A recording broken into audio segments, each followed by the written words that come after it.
Hello everyone. आज के इस सेशन में हम बहुत ही इम्पोर्टेंट टॉपिक सेपरेशन मेथड के बारे में जानने वाले हैं, जो अक्सर आपके एग्ज़ाम में पूछा जाता है। ठीक है, तो सबसे पहले हम पहले मेथड के बारे में बात करते हैं, जिसका नाम है हैंड पिकिंग मेथड, या फिर हम इसी को जानते हैं हाथ से उठाने वाली विधि के नाम से। अब ये क्या होती है और कहाँ पे इसका उपयोग करते हैं, सभी कुछ हम जानने वाले हैं। सबसे पहले समझो, जो हैंड पिकिंग मेथड है इसका उपयोग हम कहाँ पे करते हैं। हमारे पास कोई मिश्रण दिया हुआ है, कोई हमारे पास मिक्सचर है। अब हम मिक्सचर में क्या देखेंगे, मिक्सचर में हम देखेंगे जो अशुद्धियाँ हमारे पास में। अशुद्धियों का मतलब होता है ऐसे अनावश्यक पदार्थ जिनका हमें उपयोग है ही नहीं। ठीक है, तो अशुद्धियाँ हैं। अशुद्धियाँ में दो चीज़ें आपको देखना है। सबसे पहले जो अशुद्धियाँ हैं वो बड़ी होनी चाहिए, इतनी बड़ी होनी चाहिए कि हम उन्हें नग्न आँखों से देख सकें। दूसरी बात, जो अशुद्धियाँ हैं उनकी मात्रा जो है कम होनी चाहिए, इतनी कम होनी चाहिए कि हम कम समय में उनको हटा सकें। जैसे हम एग्जाम्पल की बात करें तो हमारे पास जो अनाज होता है, अनाज में कभी कभी छोटे छोटे पत्थर मिले जाते हैं, तो हम क्या करते हैं, हाथ से उन पत्थर को अलग कर देते हैं और जो अनाज होता है वो हमारे पास सेपरेट हो जाता है, अलग हो जाता है। तो इसी मेथड को हम क्या बोलते हैं, हैंड पिकिंग मेथड, क्योंकि इसमें हम अपने हाथ को उपयोग कर रहे हैं अशुद्धियों को उठाने के लिए। ठीक है, ओके। अगला हमारे पास मेथड आता है जिसका नाम है डिस्टिलेशन मेथड। ठीक है, या फिर आसवन विधि। अब इसका उपयोग कहाँ पे करते हैं, सबसे पहले ये समझो। इसका उपयोग अक्सर हम ऐसे मिक्सचर में करते हैं जो मिक्सचर दो द्रव पदार्थों का हो। ठीक है, दो द्रव पदार्थों का मिक्सचर हो और जो द्रव पदार्थ हैं दोनों का बॉइलिंग पॉइंट, ठीक है, बॉइलिंग पॉइंट कैसा हो, अलग अलग हो। दोनों का बॉइलिंग पॉइंट कैसा हो, अलग अलग हो। और जो बॉइलिंग पॉइंट है इनमें डिफरेंस बहुत ज़्यादा हो सकता है। जो बॉइलिंग पॉइंट है इसमें डिफरेंस बहुत ज़्यादा हो सकता है। ओके, तो ऐसी विधि में हम किसका उपयोग करते हैं, डिस्टिलेशन मेथड का उपयोग करते हैं। जैसे हमारे पास में एल्कोहल है और वाटर, मतलब हमारे पास शराब है और पानी है। अब किसी ने क्या किया, एक पैग बनाया। अब पैग में उसने पहले शराब लिया और ऊपर से कुछ पानी डाल दिया। अब आपने देखा कि चलो मिक्सचर तो बन गया है, अब इसको हमको अलग करना है, तो कैसे अलग होगा। तो आपके पास तुरंत ही आपके दिमाग में आना चाहिए कि एक आसवन विधि होती है। उसमें क्या करते हैं हम, जो मिक्सचर है उसको सबसे पहले हम गर्म करते हैं। अब क्या है, हमें पता है एल्कोहल और वाटर दोनों का ही बॉइलिंग पॉइंट अलग अलग है। जो एल्कोहल है इसका बॉइलिंग पॉइंट कम है और वाटर का बॉइलिंग पॉइंट ज़्यादा है। तो हम क्या करेंगे, दोनों जो मिक्सचर है उसको गर्म करेंगे। जिसका बॉइलिंग पॉइंट कम होगा वो पहले उबल जाएगा और जैसे ही वो एवोपरेट होगा उसको हम एक फनल से अलग कर लेंगे। ठीक है, और बाकी जो बचेगा वो यहाँ पे, जैसे मान के चलो एल्कोहल का बॉइलिंग पॉइंट कम था तो एल्कोहल पूरा उबल के यहाँ पे आएगा। अब इनके बीच में क्या है, डिफरेंस बहुत ज़्यादा है एल्कोहल और वाटर के बॉइलिंग पॉइंट में। ठीक है, हमें पता है कि इतने तक ये बॉयल होगा और इसको हमने अलग इकट्ठा कर लिया। बाकी जो नीचे बचा है इसका बॉइलिंग पॉइंट हमने आने ही नहीं दिया 100 डिग्री सेल्सियस, और हमारे पास में शुद्ध जल यहाँ पे बच गया। ठीक है, ओके। अगला हमारे पास मेथड है जिसका नाम है फ्रैक्शन डिस्टिलेशन मेथड, या फिर आंशिक आसवन विधि। इसे कभी कभी हम प्रवाही आसवन विधि के नाम से भी जानते हैं। ये बिल्कुल मेथड हमारे पिछले मेथड के समान है, लेकिन इसमें और उसमें केवल अंतर इतना है कि वहाँ पे हम जो देख रहे थे, जो द्रव थे, दो द्रव मिलके एक मिश्रण बना रहे थे।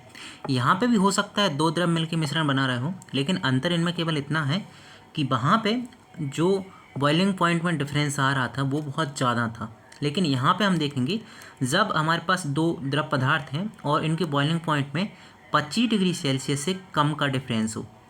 ठीक है, तो वहाँ पे हम उपयोग करते हैं फ्रैक्शन डिस्टिलेशन मेथड का। तो हम क्या करें, बहुत सारे हमारे पास लिक्विड हों या फिर हो सकता है दो ही लिक्विड हों जिनके जो बॉइलिंग पॉइंट है बहुत करीब हो, लगभग 25 डिग्री से कम का इनके पास में डिफरेंस हो, तो उनके अलग करने के लिए हम इसका उपयोग करते हैं। जैसे हमारे पास जो पेट्रोलियम होता है उससे कई पदार्थ हमें मिलते हैं। जैसे हमारे पास एलपीजी मिलता है, पेट्रोल मिलता है, डीजल और केरोसिन। इनके बॉइलिंग पॉइंट एक दूसरे से मिलते जुलते होते हैं, 2-4 का ही डिग्री का अंतर होता है। तो इनको अगर हमें अलग करना हो तो इन्हें अलग करने के लिए हम किस मेथड का उपयोग करते हैं, फ्रैक्शन डिस्टिलेशन मेथड का उपयोग करते हैं। एयर से अगर हमें ऑक्सीजन, नाइट्रोजन, आर्गन गैस को अलग करना है तो हम किसका उपयोग करेंगे, इसी का उपयोग करेंगे। जैसे हम नॉर्मल बात करें, हमारे पास में जो क्रूड ऑयल होता है, जो कच्चा तेल होता है, उसको हम इस मेथड से गुजारेंगे। ठीक है, अब यहाँ पे देखो अलग अलग बॉइलिंग पॉइंट है सभी के। ठीक है, तो उसके हिसाब से क्या हो, सभी को हम अलग अलग जगह से एकत्रित कर लेंगे। ऐसे ही हमारे पास आता है अगला मेथड, क्रिस्टलेशन मेथड, या फिर बोल सकते हैं क्रिस्टलाइजेशन मेथड। हिंदी में बोलते हैं इसी को हम क्रिस्टलीकरण विधि। अब इसमें क्या होता है और किस में उपयोग करते हैं, तो याद रखो, हम देखेंगे डिजॉल्व सॉलिड है हमारे पास में, कोई हमारे पास में पदार्थ ऐसा था, कोई हमारे पास में ठोस कण ऐसा था जो क्या है डिजॉल्व है, मतलब पानी में घुल गया है। ठीक है, अब हमें क्या है उसके प्योर क्रिस्टल चाहिए, तो उसे प्राप्त करने के लिए हम इस मेथड का उपयोग करेंगे। जैसे हम देखो, जो हमारे पास में शुगर होती है, चीनी होती है, वो क्या है पानी में डिजॉल्व होती है। अब हमें चाहिए कि हमने एक बार पानी में घोल दिया है शुगर को, चीनी को, अब हमें फिर से कोई चीनी दोबारा चाहिए, तो हम क्या करेंगे, इसी मेथड का उपयोग करेंगे, क्रिस्टलेशन। हमने अगर पानी में नमक को घोल दिया है, फिर से हमें प्योर नमक चाहिए, तो इसी मेथड का उपयोग करेंगे। कॉपर सल्फेट को अगर हमने घोल दिया है, फिर से हमें चाहिए वही को वही, तो इस मेथड का उपयोग करेंगे। अब इसमें क्या होता है, जैसे मानकर चलो हमने किसी चीज़ को घोल दिया है, अब वो पूर्णतः डिजॉल्व हो गई उसमें, अब हम क्या करेंगे, उसको हीट करेंगे। जब हीट करेंगे हम, जो भी पानी होगा वो एवोपरेट हो जाएगा, और जो बाकी नीचे हमारे पास में बचे रहेगा सॉलिड, वो अपने क्रिस्टलेशन फॉर्म में आ जाएगा। ठीक है, अगला मेथड हमारे पास में है मैग्नेटिक सेपरेशन। अब याद रखो, मैग्नेटिक सेपरेशन में आपको दिख रहा है चुंबकीय, मतलब यहाँ पे हम किसका उपयोग कर रहे हैं, चुंबक का उपयोग कर रहे होंगे। ठीक है, इस साइड N पोल होगा, इस साइड S पोल होगा। तो हम देखें इसका उपयोग कहाँ पे करेंगे, इसका उपयोग हम ऐसी का पे ऐसे मेथड में करेंगे जहाँ पे हमारे पास में कुछ मैग्नेटिक सब्सटेंस हो, जैसे हमारे पास लोहा हो सकता है, निकल हो सकता है, कोबाल्ट हो सकता है। ये क्या करते हैं, मैग्नेट की ओर आकर्षित होते हैं। हम कोई मिक्सचर ऐसा दिख रहे हैं जहाँ पे इनकी अशुद्धियाँ घुली हुई हैं, इनको अलग करना है, तो हम वहाँ से अलग कर सकते हैं। जैसे हम लेते हैं, हमारे पास बालू है, बालू में लोहे की कुछ छड़ें या फिर कुछ हमारे पास बोल सकते कीले हैं, उनको वहाँ से अलग करना है, तो हम क्या करेंगे, चुम्बक ले जाएंगे, उसको बालू के अंदर चारों तरफ घुमाएंगे, और जो भी चुम्बक वगैरह लोहे की होंगी वो सभी चिपक कर वापस आ जाएंगी। ठीक है, तो उनको हम अलग कर सकते हैं। अगली आती है हमारे पास में सीविंग मेथड, इसे हम छानने की विधि भी बोलते हैं। छानने वाली शब्द आप 2 बार पढ़ोगे, दोनों ही इंग्लिश में अंतर है, हिंदी में छानना ही बोलेंगे, तो याद रखना यह है सीविंग मेथड। सीविंग मेथड का उपयोग हम अक्सर करते हैं बड़े और छोटे कणों को अलग करने के लिए। ठीक है, देखो बड़े और छोटे कणों को अलग करने के लिए हमने पहले की थी हैंड पिकिंग मेथड का उपयोग, लेकिन वहाँ पे हम जो देख रहे थे हैंड पिकिंग मेथड में, जो हमारे पास में अशुद्धियाँ थी उनकी मात्रा कैसी थी, कम थी, तो इसलिए हम उनको हाथ से अलग कर सकते थे, एक एक करके उठा सकते थे। लेकिन यहाँ पे जो बड़े कण हैं उनकी मात्रा ज़्यादा होगी। यहाँ पे जो सीविंग मेथड है, यहाँ पे बड़े कणों की मात्रा क्या हुई, ज़्यादा होगी, तो हम उन्हें अलग करने के लिए किसका उपयोग करेंगे, छन्नी का उपयोग करेंगे। ओके, तो इसमें हम जैसे एग्जांपल देखें कि हम जो आटा होता है, जब आटे को चालते हैं तो ऊपर चौकर बच जाता है, जो क्या होता है बड़े कण के समान बड़ा बड़ा होता है, तो ऊपर बच जाता है, वो जो नीचे हमारे पास में शुद्ध जाता है वो नीचे जाता है। ठीक है, जैसे कभी कभी आपने देखा होगा, जो हमें ऐसे ही बड़े कण देखते हैं, जैसे कभी कभी होता है जो आटे वगैरह होते हैं, आटे छानने के लिए कर सकते हैं। दूसरी बात हम देखते हैं कि कुछ कुछ छोटे छोटे हमारे पास में पत्थर मिल जाते हैं, या फिर हम बोल सकते हैं कुछ हमारे पास में रखा था गेहूँ। ठीक है, हमारे पास गेहूँ था और गेहूँ में धूल के कण आके उसमें मिल गए हैं। अब धूल के कण कैसे हैं, छोटे छोटे हैं, तो हम क्या देखेंगे, अब इनको अलग करने के लिए हम इसी को मेथड का उपयोग करेंगे, सीविंग का। अब जो गेहूँ है, गेहूँ ऊपर रह जाएगा और जो धूल के कण है वो नीचे गिर जाएंगे, तो धूल अशुद्धि है, इसको हटा देंगे, जो गेहूँ हमारा उपयोगी है इसको हम रख लेंगे। तो मतलब क्या है, हम ऊपर भी उपयोगी कणों को ले सकते हैं और नीचे भी ले सकते हैं। बस दिक्कत वाली बात यह है, यहाँ पे हमें ये देखना होता है कि आखिर हम मेथड का उपयोग किसे अलग करने के लिए कर रहे हैं। हो सकता है दोनों ही चीज़ उपयोगी हो हमारे लिए। ठीक है, ओके, अगला मेथड हमारे पास में है विनोइंग मेथड, या फिर हम इसे थ्रेसिंग विधि भी कहते हैं। इसमें उपयोग कब करते हैं इसका, तो इसका उपयोग हम करते हैं जो हमारे पास में पदार्थ है, मिश्रण है, वो मिश्रण में एक भारी मिश्रण हो, मतलब हमारे पास भारी पदार्थ हो और दूसरा हल्का पदार्थ हो। हल्का का मतलब होता है उसका भार कम हो, वजन कम हो। तो इन दोनों पदार्थों के मिश्रण को अलग करने के लिए हम विनोइंग मेथड का उपयोग करेंगे। देखो यहाँ विनोइंग से याद रखना, बिन है ना, बिन से याद रखना विंड, बिन से याद क्या रखोगे आप, विंड। विंड का मतलब क्या होता है, हवा। मतलब जो थ्रेसिंग हमारे पास विधि है, इसमें जो पृथक्करण के लिए हम हवा का उपयोग भी करेंगे। जैसे कि यहाँ पे हमारे पास किसान है अपने सूपे से क्या कर रहा है, कुछ गिरा रहा है नीचे। तो यहाँ पे जो भी भारी भारी कण होगा वो यहाँ पे नीचे आके एकत्रित हो गया, और जो हल्का था वो हवा विंड की मदद से क्या हुआ, दूर गया और हमारे पास सेपरेशन हो गया। तो एग्जाम्पल क्या हुआ, जो धान की भूसी होती है, भूसी धान को अलग और भूसी को अलग करने के लिए हम इसका उपयोग करते हैं। हवा चलेगी तो हल्का उड़ जाएगा और जो भारी है वह नीचे ही गिर जाएगा। ठीक है, अगली हम बात करते हैं सेडिमेंटेशन मेथड, जिसे हम बोलते हैं अपसादन विधि। ये क्या होती है, तो याद रखना जो हमारे पास ठोस कण हैं उनका पानी में बैठ जाना। जो हमारे पास अपसादन विधि होती है इसमें क्या करते हैं, जो ठोस कण होते हैं वो पानी में बैठ जाते हैं।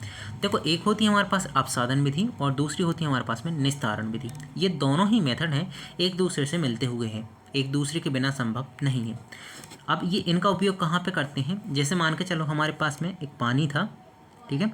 अब पानी में हमारे पास में मिट्टी मिल गई है, ठीक है, और मिट्टी है, और मिट्टी के साथ में हम बोल सकते हैं हमारे पास में चावल है। ये तीन चीज़ें हमारे पास में मिली हुई हैं, किसमें, पानी में मिली हुई हैं। अब हमको तीनों को अलग करना है, तो हम क्या करेंगे, सबसे पहले जो चावल है, चावल को हम अलग कर लेंगे छान कर, ठीक है। तो फिल्ट्रेशन मेथड हो गया। अब हमारे पास जो मिट्टी बची है और पानी है, अब हमको पानी को अलग करना है, मिट्टी को अलग करना है। तो इसमें क्या करेंगे हम, इसमें हम ये करेंगे कि मिट्टी है तो हम बोलेंगे मिट्टी का हमें नेचर पता है, ये पानी में जाके नीचे बैठ जाएगी, लेकिन टाइम लगेगा। तो हम क्या करते हैं, जो पानी है और मिट्टी का जो घोल है उसको हम छोड़ देंगे कुछ घंटे के लिए, कुछ मिनटों के लिए। तो उसमें हम देखेंगे जो मिट्टी है वो नीचे आके जम गई है और बाकी जो हमारे पास पानी था वो ऊपर फिल्टर हो गया। जो नीचे मिट्टी के जमने की प्रक्रिया है, पर हम बोल सकते हैं जिस मेथड को उपयोग किया कि मिट्टी नीचे जम जाए, उसी को बोलते हैं हम सेडिमेंटेशन, ठीक है। अगला हमारे पास मेथड है निस्तारण, जिसे बोलते हैं डेकेंटेशन। अब इसमें क्या होता है, जैसे ही हमने देखा था नीचे मिट्टी जम गई है, ऊपर हमारे पास शुद्ध पानी है, उसको हम क्या है दूसरे बीकर में ले लेंगे। तो हमने जो पानी हमारे पास शुद्ध बचा था उसको अलग किया है, इसी को बोलते हैं हम निस्तारण, ठीक है। अगला था हमारे पास में फिल्ट्रेशन।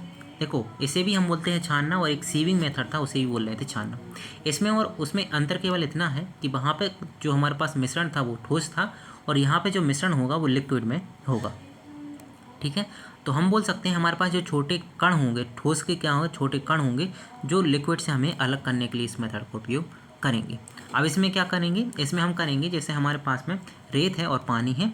अब हमें पानी और रेत को अलग अलग करना है, तो हम क्या करेंगे, कीप लेंगे, फनल लेंगे और उसमें एक फ़िल्टर पेपर लगाएंगे, और इसमें हम जो मिक्सचर है उसको इसमें डालेंगे। जो पानी होगा वो नीचे जाएगा और जो हमारे पास सैंड होगी, रेत होगी, वो ऊपर फिल्टर में रह जाएगी, ठीक है। ये होगा फिल्ट्रेशन मेथड। अगला मेथड हमारे पास में है एवोपरेशन या फिर बाष्पीकरण। अब इसका उपयोग हम करते हैं ऐसी जगह पे जहाँ पे हमें दो पदार्थ हैं, जिसमें से एक पदार्थ को हम हवा में एवोपरेट कर देते हैं और दूसरा जो है नीचे रह जाता है। जैसे समुद्र के पानी से नमक को अलग करना, ठीक है, या फिर हम कर सकते हैं जो हमारे पास में शक्कर थी उसको पानी से अलग करना, ठीक है। इसमें क्या करते हैं, एक हम लेंगे, यहाँ पे इसको हम बॉईल करेंगे। जी हमारे पास घोल है किसका, नमक का और शक्कर का। तो हम क्या करेंगे, जो पानी है H2O है वो उसका क्या हो जाएगा, एवोपरेशन हो जाएगा, बाष्पीकरण हो जाएगा, और नीचे हमारे पास में शक्कर बची रहेगी, ठीक है। अगला मेथड हमारे पास में है सब्लिमेशन, ऊर्ध्वपातन। इसका उपयोग हम तब करते हैं जब हमारे पास मिश्रण जो है उसमें कुछ ऐसे पदार्थ रहते हैं जो क्या होते हैं, अपनी एक स्टेज को छोड़कर दूसरी स्टेज पकड़ लेते हैं। जैसे हमारे पास में क्या होता है, आयोडीन होता है। आयोडीन वैसे ठोस फॉर्म में होता है, ठीक है। अब नॉर्मली अगर हम इसको गर्म करते हैं तो इसे किस में जाने चाहिए, द्रव में जाने चाहिए कि नहीं, लिक्विड बनना चाहिए, ठीक है। फिर जाके जब हम फिर और गर्म करनी चाहिए तब जाके इसको गैस फॉर्म में मतलब वाष्प रूप में जाना चाहिए, लेकिन ऐसा होता नहीं है। ये क्या होता है, सॉलिड से डायरेक्ट वाष्प में बदल जाता है, इसी को बोलते हैं हम ऊर्ध्वपातन, ठीक है। तो क्या बोलेंगे हम, सब्लिमेशन का उपयोग उन ठोस पदार्थों को मिश्रण को अलग करने के लिए किया जाता है जिसमें एक कंपोनेंट सब्लिमेबल हो, मतलब ऊर्ध्वपतनीय हो और दूसरा नहीं हो। जैसे हमारे पास कौन कौन से ऐसे जो सब्लिमेबल हैं, जैसे हमारे पास में अमोनियम क्लोराइड है, ये सब्लिमेबल है, आयोडीन है, कपूर है, नेपथलीन है और ड्राई आइस है। ये हमारे पास ऐसे पदार्थ हैं जो ऊर्ध्वपातित हो जाते हैं, और इनको हम किसी के साथ मिश्रण देखते हैं तो उन्हें अलग करने के लिए इसका उपयोग हम कर सकते हैं, ठीक है। जैसे हमारे पास मिक्सचर था अमोनियम क्लोराइड का, किसका मिक्सचर था? अमोनियम क्लोराइड का। तो हम इसको गर्म करेंगे। अब गर्म करेंगे तो इसमें जो हमारे पास में अमोनियम क्लोराइड और साल्ट का मिक्सचर था, जो साल्ट है, साल्ट यहाँ पे नीचे रह जाएगी और जो हमारे पास अमोनियम क्लोराइड है वो बाष्पीकृत होकर यहाँ पे ऊपर जम जाएगा, इवोपरेट हो जाएगा। ठीक है। हो सकता है हमारे पास में अगली बार में यहाँ पे NaCl हो, ठीक है, और NaCl के साथ हमारे पास में यहाँ पे कपूर हो। ठीक है, कपूर को भी हमने छोटे छोटे टुकड़े करके यहाँ पे NaCl के साथ मिला दिया। अब दोनों का रंग सफ़ेद होता है, अब हम नहीं कर पा रहे अलग, तो इसके लिए हम किसका उपयोग करेंगे? इसी मेथड का उपयोग करेंगे। इसको हीट देंगे तो जो कपूर है वो अलग हो जाएगा और NaCl अलग हो जाएगा।